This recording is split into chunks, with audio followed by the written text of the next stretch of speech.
utility data is by applying a filter called a background subtraction filter. GPR does not just image the objects you're interested in seeing. It shows all the contrast changes in the ground. And some of those changes are not even objects at all. They're soil boundaries and horizontal banding. As a utility locator, you are rarely going to be interested in soil boundaries. They just clutter up the image and can mask the hyperbolas from the utilities that you do want to see.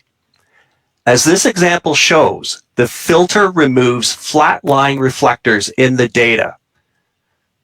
These are things that utility locators are not interested in. And the filter enhances the hyperbolas that you are interested in. So we see this hyperbola, which was very difficult to see before, we see it more clearly after we apply the filter.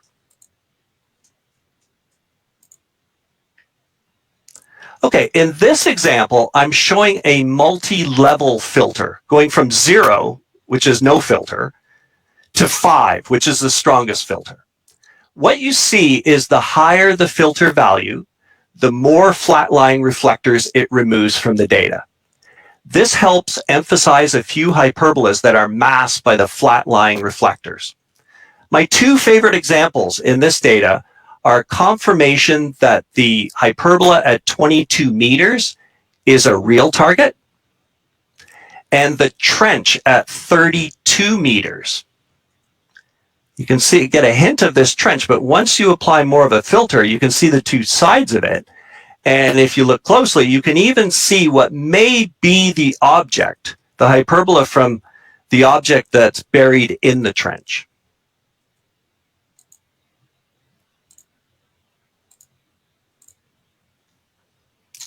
Okay, here's a common story of utility locating with GPR occurs at complex sites with many utilities. I call it the chasing hyperbolas technique. Here's a play-by-play of the data collection. Oh, I see a nice hyperbola here. It looks like the utility is going in this direction. Wait, why don't I see another hyperbola where I was expecting? Oh, here's another one. Why is it deeper than the first one? And on it goes. The locator spends all their time putting marks on the ground and trying to connect the dots and make sense of the site. Frustrating and often unsuccessful. The only way to sort out the utilities in a complex area is to collect data in a grid. Most GPR systems allow data to be collected as grid scans. In this example, a 30 by 36 foot grid was collected with lines every 2 feet. You can see that lines were collected in both the X and Y directions. After we collect the grid, it can be processed into a series of depth slices, each slice usually a few inches thick. It's like peeling the layers off the top to peer deeper and deeper into the subsurface. Depth slices allow us to see the orientation and spatial relationship of multiple targets. In this example, the red responses are objects with high reflectivity, reasonably interpreted as utilities. Slicing through the data reveals the complexity of the utilities on this site. You can watch this animation several times and still see new utilities. So depth slices can really assist in interpreting GPR data in a complex area.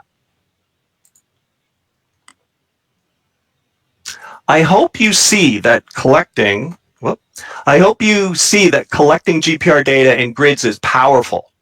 If you use grids in your day-to-day GPR data collection, I congratulate you on your enlightenment. But let me tell you the complaints that we hear a lot.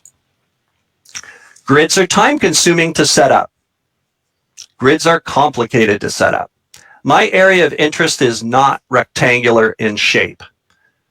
I don't want to break up my area into lots of smaller grids to cover it all.